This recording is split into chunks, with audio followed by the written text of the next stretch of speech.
Guía de práctica clínica, prevención, diagnóstico y tratamiento de la diarrea aguda en niños de 2 meses a 5 años en el primero y segundo nivel de atención. Las enfermedades diarreicas son una causa importante de mortalidad infantil en países en vías de desarrollo. Se estima que en el año 2003 murieron aproximadamente 1.87 millones de niños menores de 5 años por esta causa.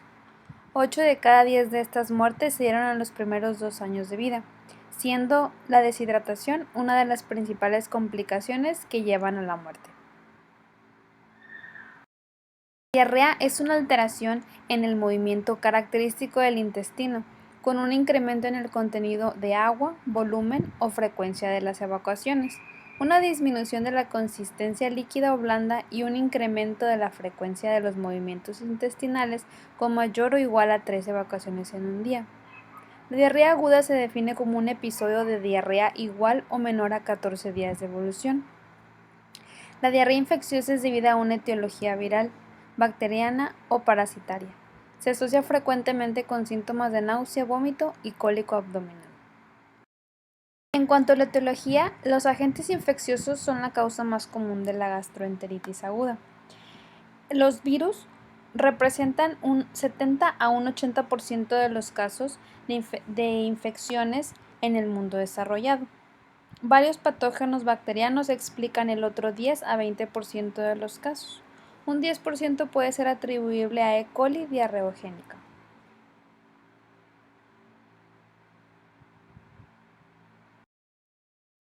Los principales patógenos agrupados por edad encontramos que en menores de 1 año se encuentran los rotavirus, norovirus, adenovirus y salmonella.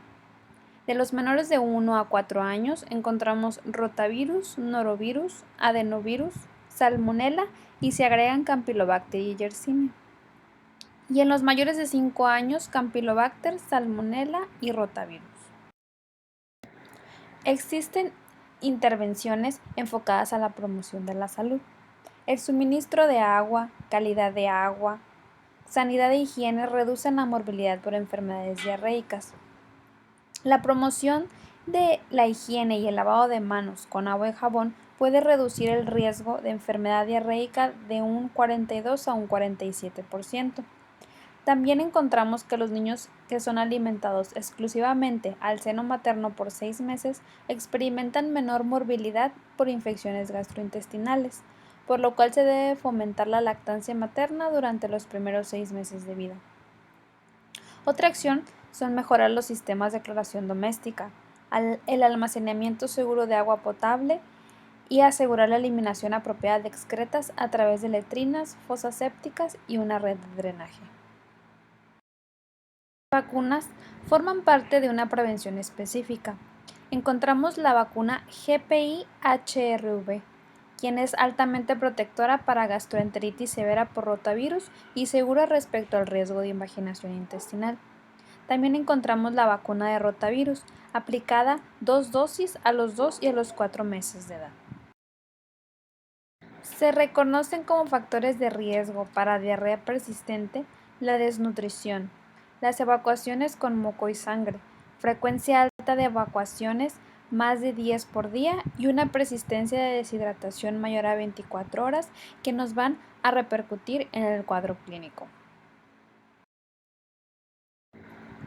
En cuanto a los factores que incrementan el riesgo de deshidratación, encontramos a los niños menores de 1 año y específicamente los menores de 6 meses. También los lactantes con bajo peso al nacer, niños que presentan más de 5 evacuaciones en las últimas 24 horas, niños con más de 2 vómitos en las últimas 24 horas, niños a los que no se les ha ofrecido o no han tolerado los líquidos suplementarios, lactantes que no han recibido lactancia materna durante la enfermedad y niños con signos de desnutrición. El diagnóstico de diarrea aguda se realiza por la historia clínica y los datos clínicos encontrados en el paciente, tales como un cambio en la consistencia, frecuencia y número de evacuaciones.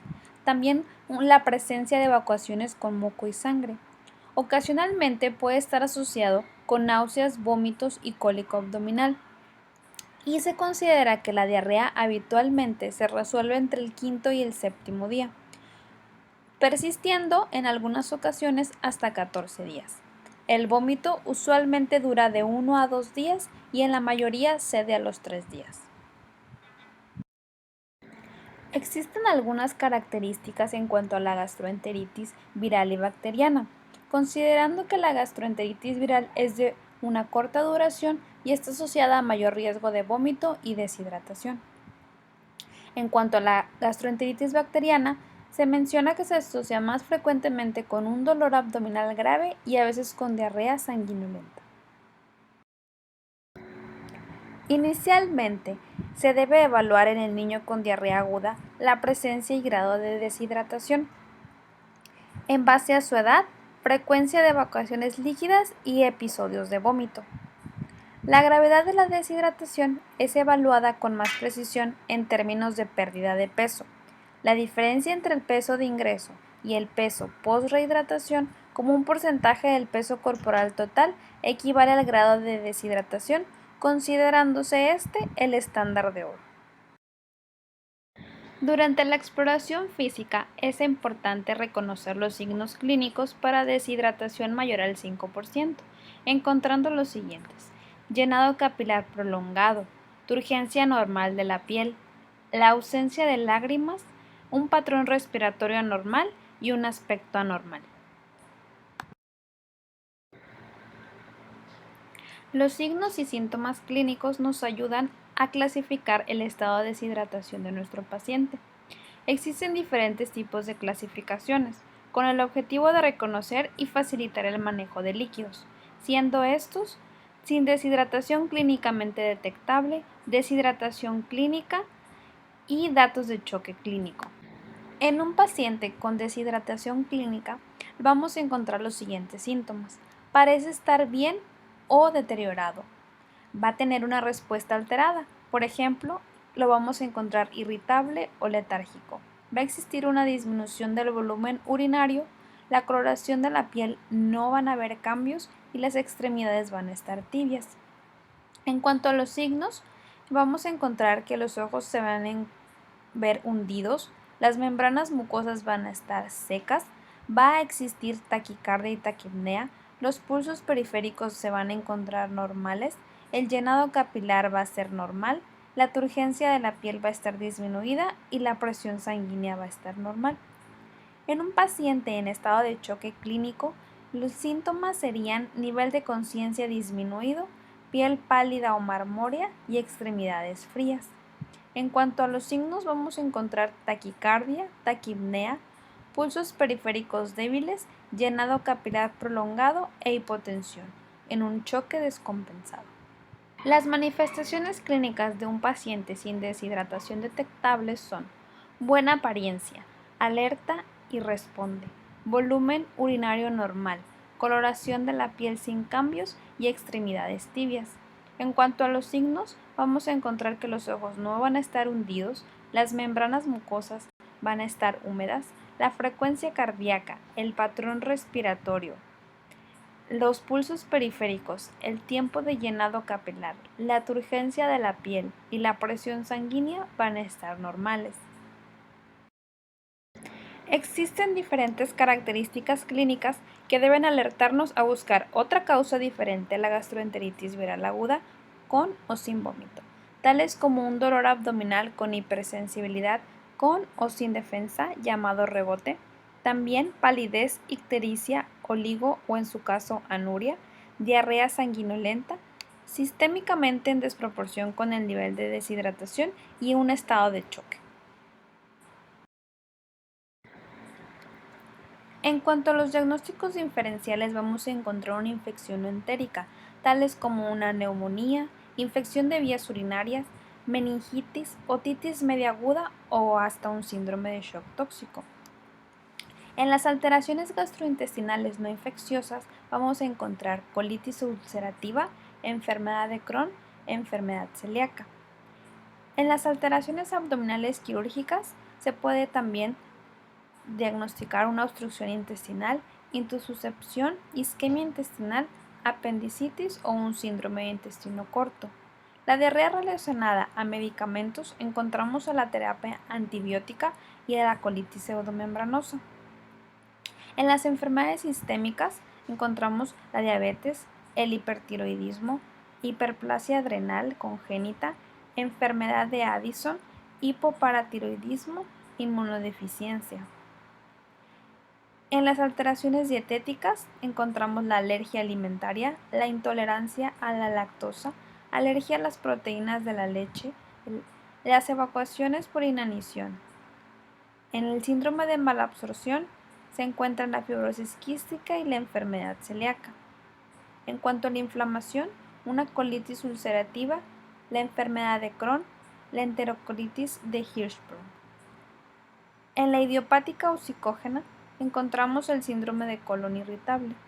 Y por último, en la enfermedad miscelánea, una constipación por rebosamiento, toxinas, el síndrome urémico hemolítico, diarrea del lactante y abuso infantil, como Munchausen por poder y un abuso sexual. Los estudios de laboratorio y gabinete para el diagnóstico de la enfermedad usualmente no se requiere la investigación microbiológica de las heces, debido a que la mayoría es de origen viral. Si la infección es por bacterias o protozoarios, la identificación del patógeno específico generalmente no se requiere porque muchos niños no ameritan tratamiento antimicrobiano. Únicamente en ciertas circunstancias la investigación microbiológica debe ser considerada. Por ejemplo, si existe una incertidumbre en el diagnóstico de diarrea, si existe una diarrea con moco y o sangre con manifestaciones de enfermedad grave tales como enfermedades intestinales inflamatorias no infecciosas, enfermedades quirúrgicas, infección por E. coli enterohemorrágica, en niños con diarrea con sangre asociada a colitis pseudomembranosa, en niños con diarrea que persista más de 7 días, en niños con diarrea aguda grave con sospecha de septicemia. Tratamiento. En cuanto a las recomendaciones, están: niños con riesgo de deshidratación o con deshidratación leve deben incrementar el volumen de líquidos habituales, utilizando una solución de rehidratación oral por ser más efectiva que el agua, el jugo de fruta diluido y las bebidas diluidas, además de continuar con la lactancia materna. En niños que tienen deshidratación leve a moderada secundaria a gastroenteritis aguda, el déficit estimado es de 3 a 8% y la reposición de los líquidos con solución de rehidratación oral es de 30 a 80 mililitros por kilogramo. Hay que ofrecer una solución de rehidratación oral en pequeñas cantidades e intervalos frecuentes, tales como 5 mililitros por kilogramo cada 15 minutos, siempre y cuando esto sea prácticamente posible, ya que la rehidratación muy rápida puede estar asociada con un mayor riesgo de vómito. Si es bien tolerado y no hay vómitos, la cantidad de las alicuotas pueden ser incrementadas con disminución de la frecuencia. En niños con deshidratación clínica, incluyendo hipernatrémica, se recomienda el uso de soluciones de baja osmolaridad, de 240 a 250 miliosmoles por litro para la rehidratación oral. Dar 50 mililitros por kilogramo para reponer el déficit de líquidos durante 4 horas. Dar soluciones de rehidratación frecuentemente y en pequeñas cantidades. Considerar la sustitución con líquidos habituales, incluyendo alimentos lácteos o agua, pero no jugos o bebidas carbonatadas. Considerar dar solución de rehidratación oral vía sonda nasogástrica si están incapacitados para beber o si tiene vómito persistente. Siempre monitorear la respuesta a la terapia de rehidratación oral con valoraciones clínicas regulares. Si un niño es inhábil o está indispuesto para aceptar los líquidos vía oral durante 1 hora aproximadamente o su estado de hidratación empeora durante este periodo, usar la rehidratación por sonda nasogástrica. ¿En qué momento utilizar el tratamiento intravenoso? En pacientes que no toleran la vía oral, con vómitos, estupor y un estado neurológico disminuido. Pacientes con algún tipo de inmunodeficiencia que cursan con diarrea y fiebre. Estado tóxico o sospecha de bacteriemia. Neonatos y menores de 3 meses con fiebre deben considerarse para iniciar un tratamiento intravenoso.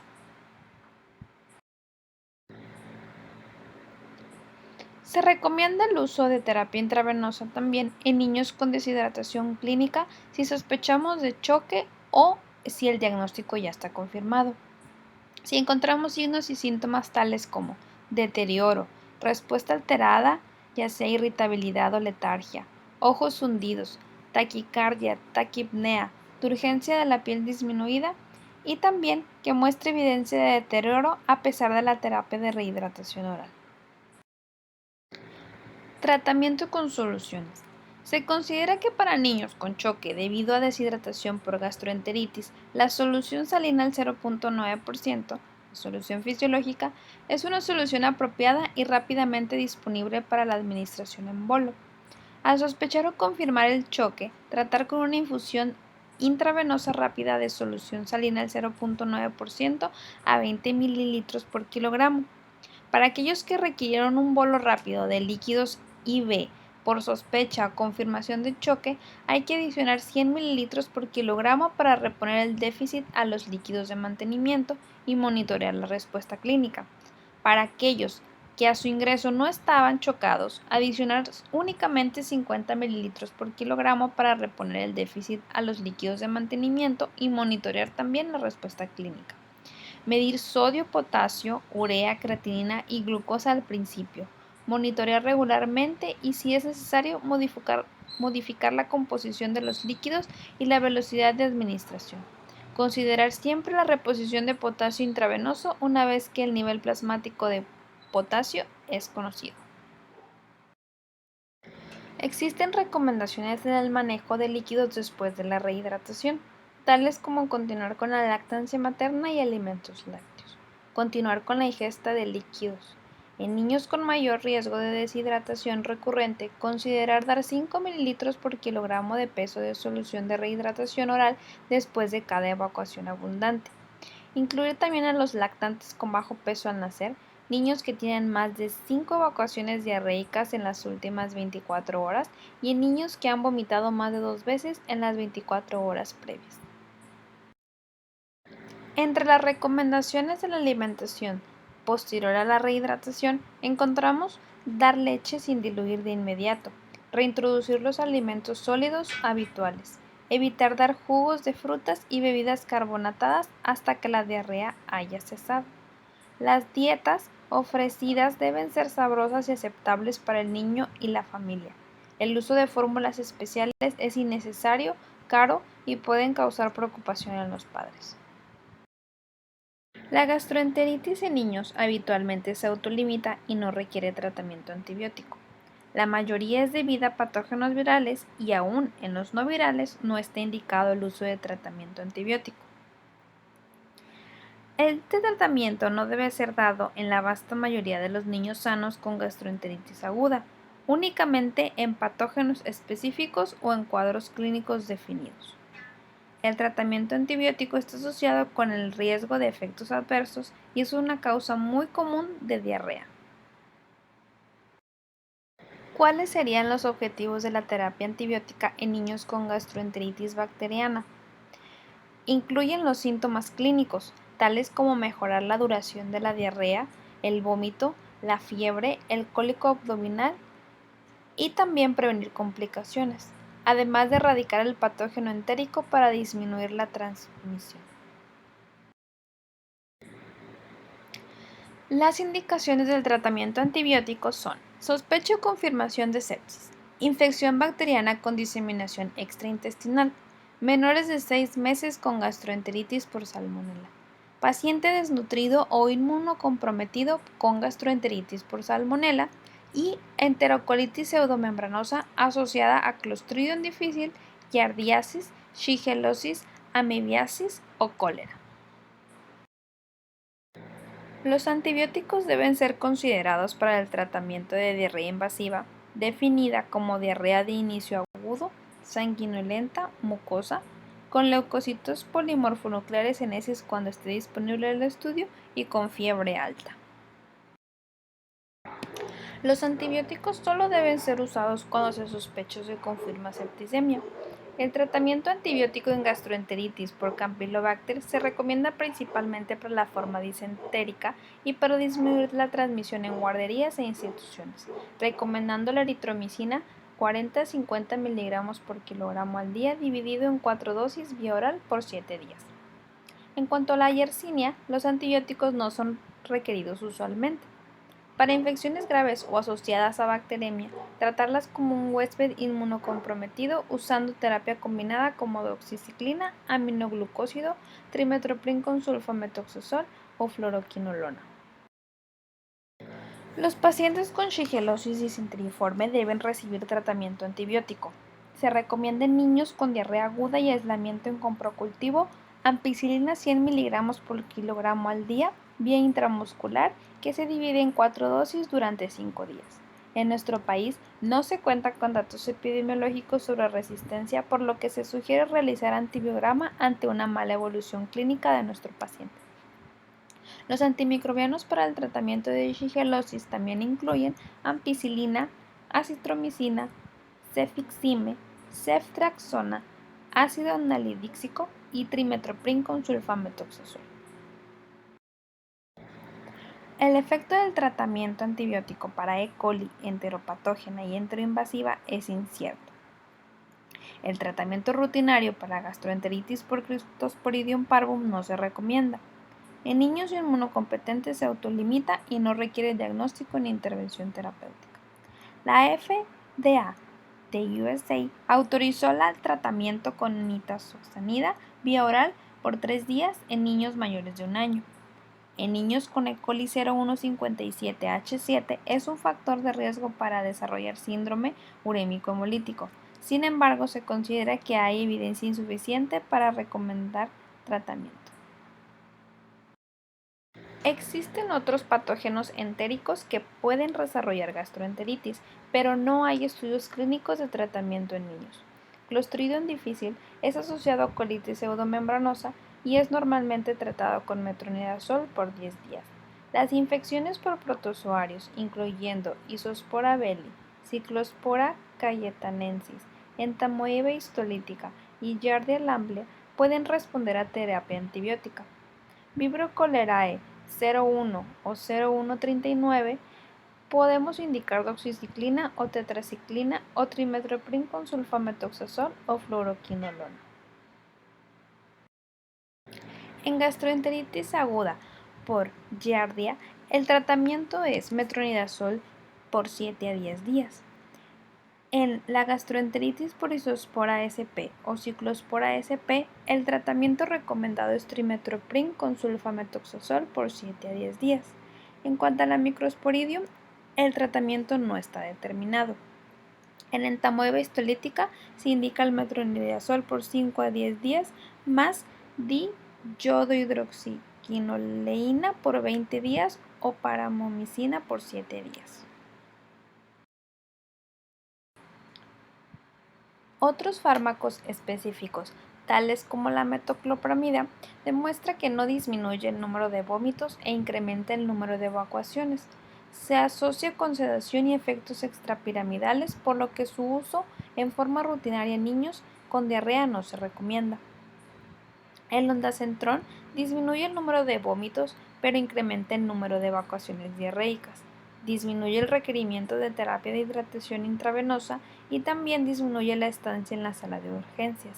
Sin embargo, se reconocen sesgos metodológicos que no permiten la generalización de la prescripción de ondansetron para manejo del vómito en diarrea aguda, por lo que no se recomienda su uso. También encontramos la loperamida, la cual muestra un menor gasto fecal y una disminución.